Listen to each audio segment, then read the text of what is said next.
Connecting. Okay. So how's your Monday going so far? Just teaching away on the other platform, and I don't have anything else till tonight. So Yeah. no, I homeschool 3 kids, or 2 kids and a toddler. So make sure I have time for them too. So Hmm. Yeah, for sure. For sure. Well, I'm glad you can join us. It's kind of fun to get to know the different hmm teachers and connect in this way. So I'm going to pull up the YouTube channel. Everything's running a little bit slow. It's probably on end. So we'll see how this goes. It's just being goofy. Technology. Usually when I get in here, I restart everything beforehand and do the good thing. But today I was just like, in the middle of like 50 different projects, and then I'm like, oh, it's time to get on and live stream. So we should probably do that. yeah, So yeah, but I teach sign language, and the one class is 3 teenage girls that are high school senior, 2 seniors hmm and junior, and I don't know, we have a lot in common, and so it's been really neat just having that connection with other. The one girl has some allergies like my youngest does, and so it's been really neat because there's a lot in common that each girl has that either I've hmm experienced or been through, and just some different things and whatnot. But it's been really cool. right. We usually go past the 35 Yeah. mark.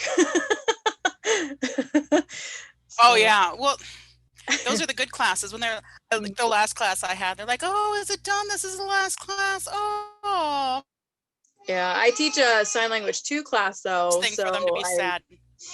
yeah, I do 5-week boot camps, and then I teach another class, sign language 2, outside that, and that's once a week for 20 weeks. Uh-huh. So we're doing a bunch of different things with that. I enjoy it. It's fun. It's fun. Yeah. Well, I just sent you the link here for the live stream. So if you want to send that out to anybody, you can feel free to do that. And I'm going to post this in a couple places so we can get some here. And if anybody has any questions, they can post those. I'm kind of going back and forth between Zoom and Facebook, or I'm sorry, Zoom and YouTube, because the YouTube has a delay, and I'm not yet up on the technology enough to be able to we just make it work. Yeah, no, I know. I'm the same way. So I'm not a oh, work. I'm a teacher. I'm not the tech guy. I'm the teacher. So Yep. we Yeah, have same way. if you want technology to be all fancy and whatnot, I'm probably not your person for it. So Yeah. but that's okay. So we'll get this people know what's going on, and then yeah, it's going extra slow right now. I probably just should have restarted everything, but okay, it happens. So we're talking about um, using current events and news in homeschooling. And so give us, well, first of all, before we start, why don't you give us a little bit of your background, your teaching, let us know kind of where you're coming from and what's your experience, and yeah. Well, I am Natalie, and my husband and I got married in 2012. I have 3 children, boy, girl, boy, 7.5, just turned 6, and a almost 3-year-old in December. And I don't know, I guess you could say boring conservative, not conservative is boring, but just, one parent in each home, went to a Christian college, and I graduated with elementary ed and Bible, and I'm my internship away from my missions degree as well. So I always wanted to either be a teacher or a missionary, and God worked it out differently that I am a teacher, but in a different way than I ever dreamed. Um, I taught at a private Christian school for 1 year, Mm-hmm. absolutely hated it. And I don't know, just we just didn't mesh well. And so I said, well, there's something else out there for me. I just haven't figured it out yet. And so I then drove school bus for 7 years. And in that time I got married, I had my kids. So I was just very part-time, and God just worked it out that I don't even remember how I found out about OutSchool. No one really told me about it. So I started teaching on there middle of April. And then I had seen in the Facebook groups about Luma Learn. And so I signed up for Luma Learn as a Christian alternative to be able to teach.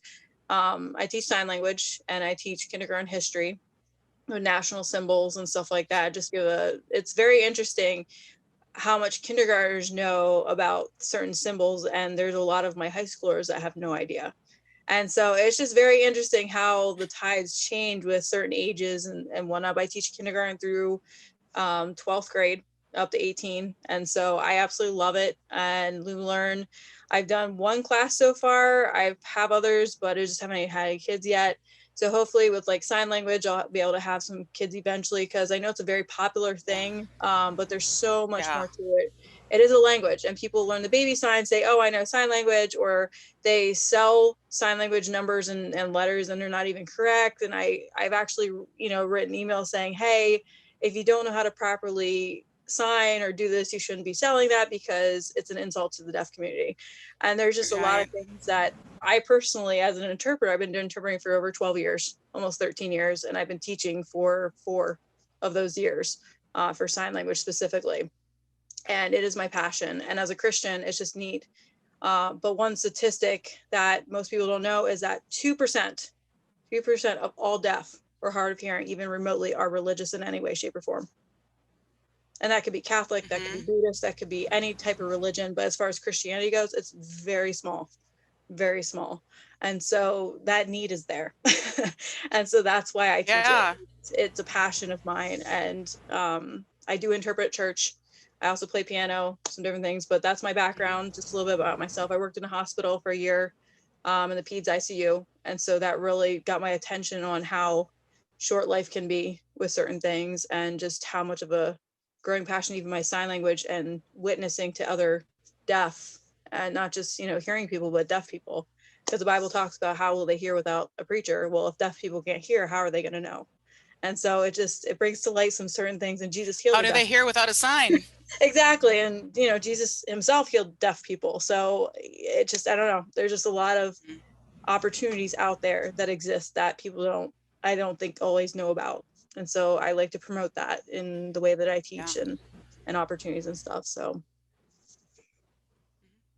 Yeah, I took sign language back in high school. I really enjoyed it. I could get through the alphabet and sign some basic, necessities and whatnot.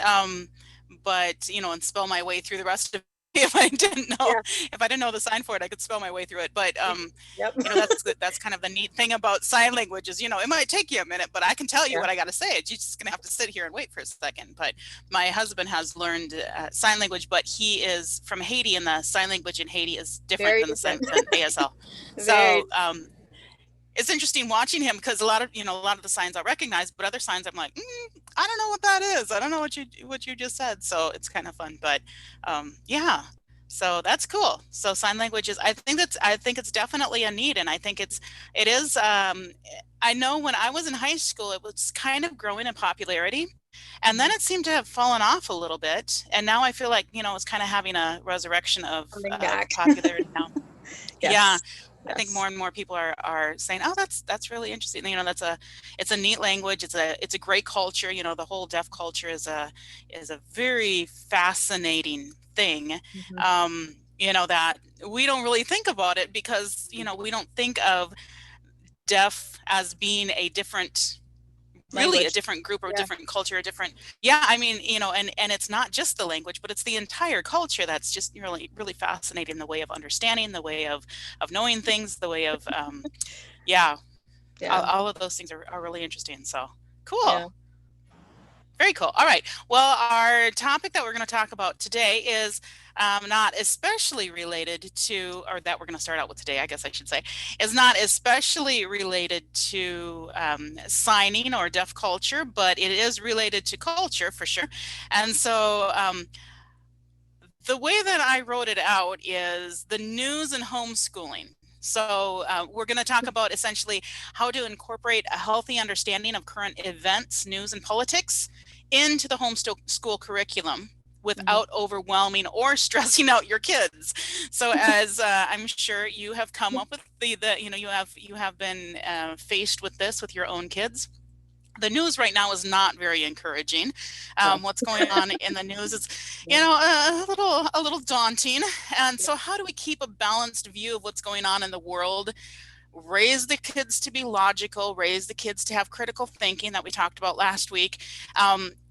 And also to understand politics and current events. So not be afraid of current events, not be afraid of politics, not veer away from it because it's important that we know. But how do we raise kids? How do we teach kids? How do we instruct kids, whether we're talking about from the teacher's perspective or the parent's perspective, or a little bit of both in your case, to really be able to balance those things? So what do you think? I think what's really important to realize is that, first of all, how do we as people in general view things? Because if we get our general basis overview recognized first, okay, well, who are the candidates and what are we discussing? And, there's unit studies that, you can narrow down, and it depends on the age. I mean, there's a lot of topics that, abortion, for instance, I'm not going to teach my 7-year-old about abortion right now. That's not going to happen. Mhm. But if he was in 10th grade or 11th grade, then yes, I would definitely, open up a discussion and say, okay, let's logically think about this. What references do we have to back up our information? And I tell my kids in sign language all the time that it's okay to know what you believe, but back it up with facts. I tell them that all the time. I say, it's okay to believe something different than I do, but to have a congenial conversation with someone, you need to have facts. That's the key. You need facts. You need the, and for those that don't believe in the Bible, for instance, well, how do you know that that's true? It's a bunch of myths, it's a bunch of stories. Well, God's proven to me in my life personally that I know the Bible's true. And archaeology throughout history have discovered artifacts, the Ark, Hammurabi's soldiers, all the clay soldier statues throughout history, and other pharaohs' chariots under the sea there, and just different things that throughout history have proven time and time again that the Bible's true. The Bible's true. So for me personally, I know I can trust that because I've seen it not only with my own eyes of God proving himself to me, but through the Bible and through history and seeing that. So that has one thing. One example, when we do poems, we learn about different school education subjects in sign language. I bring up a couple kindergarten poems, for fun to sign, but then I also bring up Henry Wadsworth Longfellow's Paul Revere's Ride. And this has to do with Mhm. historical fact. He was born in 1802, right around there. And so his parents probably knew Paul Revere personally. Think about that. And Mhm. so he wrote that Right. poem based on real facts of what probably his parents told him, or maybe even Paul Revere was still alive during that time. And so he had firsthand knowledge. So would I trust that poem more than a lot of history books today? Yes. Why? He lived during that time. So I know for a fact that he has Yeah. the truth about it. And so I think going back to a lot of these books that are maybe hidden, hidden gems, and just studying the facts of, okay, well, this is happening now in history that 150 years ago actually took place as well. What did they do back then?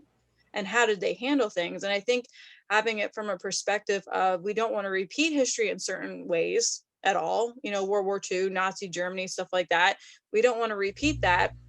So how can, before we get to that point, change that through reading books, through people's lives, their autobiographies and whatnot? And I think that has a lot to do with it too.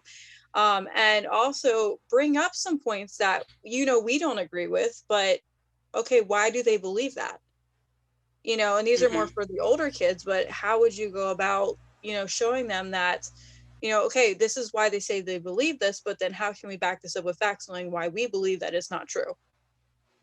And so Yeah. getting the Yeah, perspective. that's an interesting point.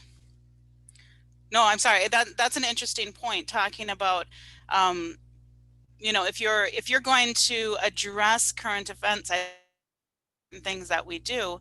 is be open to the fact that we might have a different opinion from our kids, and I like that. That again, that kind of with the critical thinking, the topic on critical thinking is, you've got to be willing to let your kids beat you Yeah. That's hard to to you and do. say, I don't agree with you, mom. Yeah, and here's my evidence. Okay, that's fine. If you bring evidence, we can have a conversation. It's when you don't.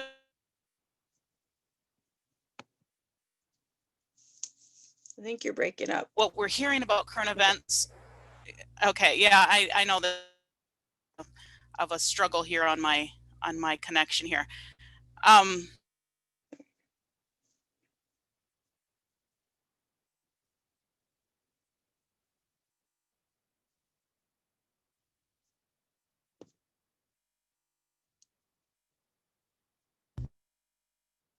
think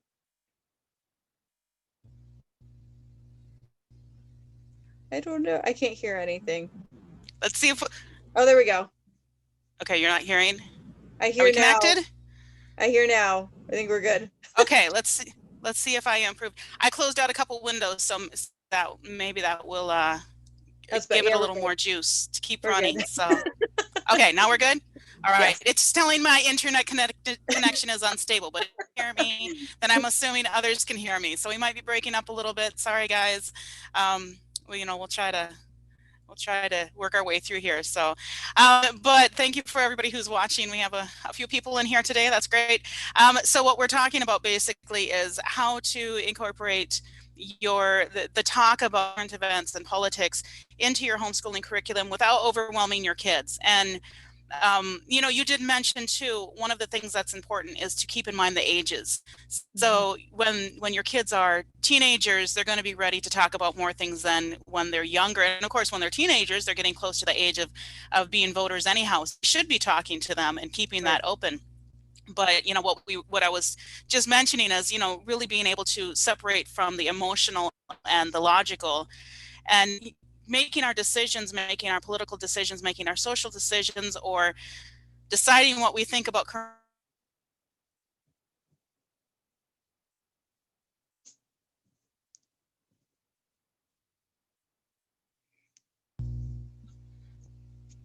Okay, we're kind of coming in and out. I think I reappeared again. You're good. You're good. Okay, so yeah, deciding what we're thinking of current events and politics, I think, is important to be able to separate our emotion and what we want to be the case from what is actually the evidence and what is actually there. Stand on your political persuasion, or your spiritual persuasion, or whatever it happens, your social persuasion. You still have to be able to teach your kids to weigh the evidence and look at it logically and not from an emotional perspective. And this is something that I think is lacking, and hopefully we as teachers and parents can help to raise kids that are able to use critical. So yeah, I think that's a very interesting and valuable perspective. So you're talking about, when you were talking about teaching sign language, then how do you incorporate your current events and things like that in with your sign language classes? I'm curious. I think it depends on which platform I'm teaching from as well, because I teach without school as the other platform, but it is not religious in any way, shape, or form. So the way that I approach things, I'm very careful about how I speak in certain regards. For instance, we do religious class. I do one class on religion, and I teach multiple. Wait for you to come back in. Yeah, I'm back. I Okay. don't know. We might I we might end up having to cut this one a little bit short if it keeps going on like this. I'm not sure if there's an internet issue going on right now, or what. I usually don't have this sort of problem, but Zoom's been but having sorry, issues. I don't know. Zoom sometimes has really bad issues. We do Facebook a lot of times just through the Facebook Messenger through there sometimes. So I don't know if that's an option. So yeah. anyway, Well, and I'm actually going through. Go ahead. um, so yeah, as far as that goes, I think it depends on what I teach, because I teach through a book specifically, and it does cover multiple aspects. The government chapter, it covers like president, some other signs, but they're not really diving into politics. And as children, I don't feel like it's always my responsibility, since I'm teaching sign language, to delve into those political topics, you know, because it's a language. Mm-hmm. I mean, if it was a more advanced class, then yes, definitely. For instance, my level 2 class I teach, I do patriotic songs, and we go through an explanation as to why the Star Spangled Banner was written and what happened during that time, to the reason why certain words in that song, which was a poem to begin with, were written that way. You know, and we use a lot of words like ramparts. We don't use that word anymore. What are ramparts? You know, so having Right. to explain that Right. and thinking very literal as to what is happening, you have to know the history behind why things are signed sometimes. And so I love that perspective, Mm-hmm. and the way that I sign songs in sign language.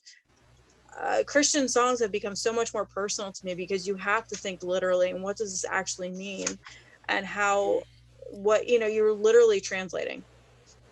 And so it's really neat because it changes your perspective on so many different things, because you're looking at it from a different view of when, okay, I'm singing, you know, Amazing Grace, or I'm singing another song or whatever it is, and to have to think about, um, that grace that Christ gave us was absolutely, you know, he died for us, you know, just, and having the fact that someone went through pain and suffering, and you have to sign all those things because your facial expressions are, you know, a good chunk of what sign language is. And so your facial expressions, the way that you show emotion, you know, that you can tell a good interpreter versus not a good interpreter based on just your facial expressions alone. Mm-hmm. But just how that impacts them in history, you have to know the history behind a lot of things. So yes, we're historians sometimes too, because the way that we have to sometimes explain the background of things before we go into, okay, this is what he's talking about now. And it changes Yeah. your perspective about things. It really does. You know, that's a really interesting point, and it's something that I've actually, have intended to put at the center of a lot of my thinking as far as social issues and political issues and whatnot. Is the history is really essential, because you can look at, and not only the history, the current history, not only just ancient history, but current history. But where Mhm. do these ideas come from, and what was the intention of, some of these ideas that were put into place?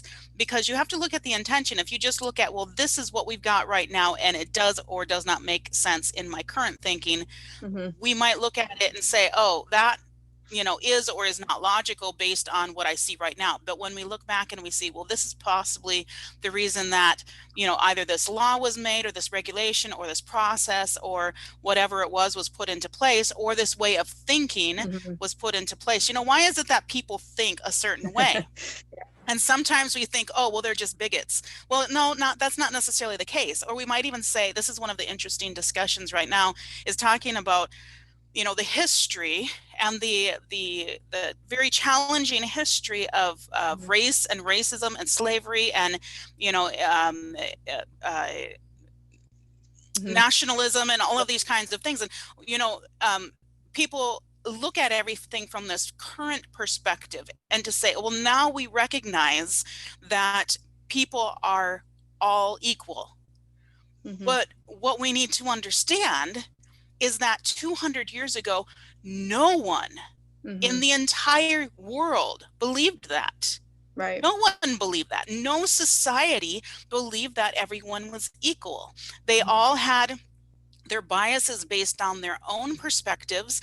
And so, without getting too involved in that part of it, but, Mhm. really Right. understanding the history and understanding where we were 200 years ago, we can start to understand that, there's a lot of things in our history that we can say, these are not good. Right. But we also have to look at it and say, where we were in history, what was the thinking? What was the science to back things up? What was the philosophies to back things up? When Hitler, let's just take something that's extreme, right? And you take the situation with Hitler, and we want accuse people that, all of the people who supported and backed and defended Hitler, how horrible. Those people were awful. But were those people actually awful? Or were they really working within the parameters that they were provided? And not to excuse them, I don't think there's No. any excuse No. for that, but did they really understand what's going on? Because hindsight is 2020, right? Did they Mhm. really know what was going on? Were they receiving the information? They didn't have things like Twitter and Facebook and that, Right. to receive, to get information. They had to take information from people coming, and then could you trust the people? Could you not trust the people? The people that were coming were afraid, you know, that had witnessed these things were Right. afraid to say what they had seen because they were potentially going to be killed as a result of that. So, you know, there were so many obstacles to the truth at that time, and there still is a lot of obstacle to the truth, because Right. even though we have a lot of platforms and we have a lot of access, that just means there's a lot more in untruths that are Right. able to come Yeah. through unfiltered. And so, you know, we're not necessarily in a better place for information, but we really have to look at things and say, you know, I'm not excusing Hitler and the Nazis, but I'm No, saying, you no, know, I did know the what you're people saying. really understand what was going on? Were they really, did they support Hitler because they genuinely believed that was the best thing for their people and their country? I mean, now we look at it and say how horrible, but But we that's not don't know the way. what they Right. knew. We don't Right. know what they understood, and we don't know the context unless we look at that and we say, okay, this is what they were being taught. This is what they were being told. This is what they were being shown. This is what they saw every day. And Right. so I think that's an important thing. And so when we look at things like protests, and protests are a very hot topic, and you're either on one side or the other. It seems like there's no in between. Even if you want to be in the middle, nobody allows you to be in the middle. Right. So, Right. you know, with that sort of thing, you have to look at it too and say, the people who are on the other side of this perspective, it's Hmm. quite possible that they simply do not see what I see. You Right. know, it's not that they're bad or that they're wrong necessarily. They probably sincerely believe that they are right. And Hmm. if I can assume that about them and say, you know what, but that see them as human. And I Hmm. think that's an important thing is, you know, one of the things that I teach is, you know, I teach cultural different and social sciences and whatnot. So I teach about differences and how we think differently, and how just because somebody does something or thinks something differently than us does not necessarily mean that they or we are right or wrong. I mean, there's certain things that, yeah, you know, you can say certain things are kind of a moral absolute. We'll disagree with that as well. Understanding the perspective of somebody, it might just be a different perspective, Hmm.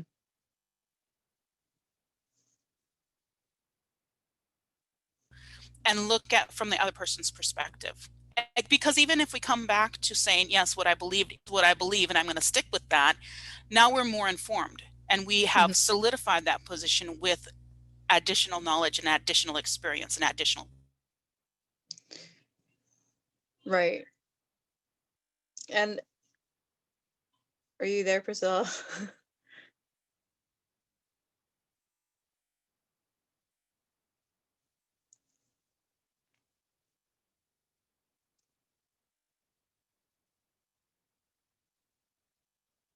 Perhaps we're in here again. There you go. Jumped out again for a second. I very much appreciate those who are being patient, and I know we have some people that are die hard and they're going to watch no matter what, and that's great. So I'm not going to give up, because I want to make sure that Yeah. we can continue this conversation, but bear with me if we hop in and out here. It might be a Zoom issue. I'm not sure what that is. So Natalie, go ahead and from where we left off there. So one thing I would like to point out too is that our mainstream media has become so biased. And honestly, if you look at the laws that were put in place for the news and the media people, they're honestly breaking the law continually, because their job is to report as facts as is. And they do not do that. And that has been proven time and time and time again.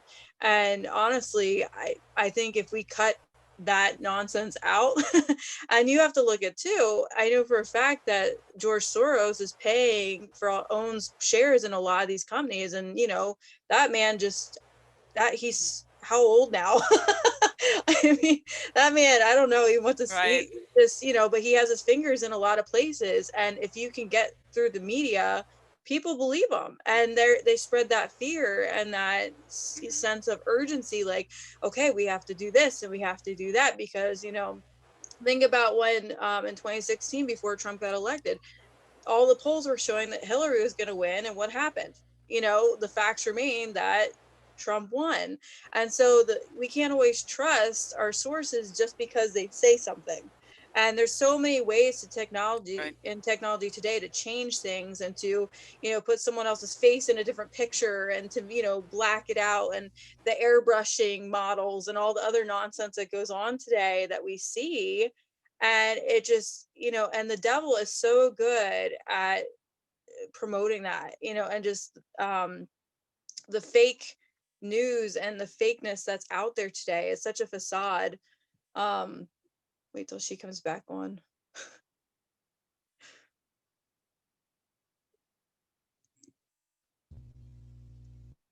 Another intermission there. That's I think we're surprise intermission. Yeah, I think we're back again. So yeah, yeah, and without getting too much into the, the one side or the other of the political, realm, because I know that we do have people that are, either on either side or. I think it cut off again. Go so and so, or yay, go vote for this person. But Right. yeah, so I think there's a lot of things.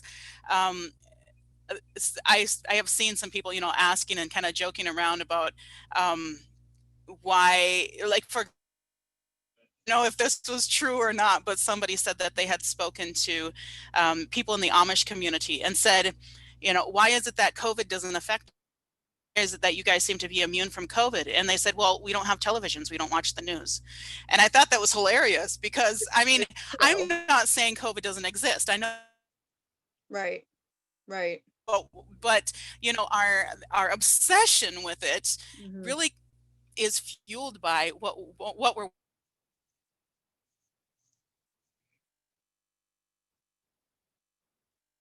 Oh no. I am not a techie.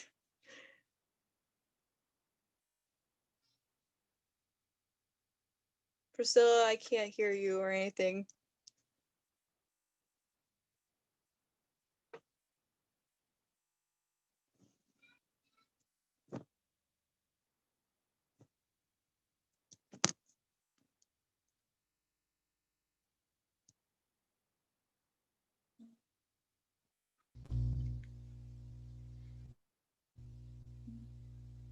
Okay, now I see me, but okay, there you are. All right, so yeah, anyway, I was just saying that our obsession with things are fueled by our exposure to them, and that often comes from whatever news source we primarily look at. So I don't want to necessarily keep people here when it's just cutting in and out, because that can be, I know that can be really frustrating, but maybe we can continue this conversation in the next live stream. And if Natalie, if you're available Monday, that would be great. And I think we might have some other people. Yeah, that would be fine. Yeah, Mondays are fine. Okay, fantastic. So let's go ahead and plan on that. I'm going to go ahead and cut this so that we don't have people again having to endure through Zoom kind of coming and going, zooming in and out. And so we'll kind of put you guys out of your misery for right now. And hopefully this has been informative, and then we'll with you next week, and I hope that the Zoom connection will be a little bit more so we're not struggling like this. But thank you so much for joining me, Natalie. Thank you. The full hour, but I just, I don't want to make us keep suffering, fine. Make people keep getting through this. So thank you guys who are watching, and you can leave a comment below. We'll try to answer any questions that you guys bring up, and we'll see you in the next one next Monday at 1 p.m. Eastern time. Sounds good. Thank you. See you later. Bye. Thank you. Bye-bye.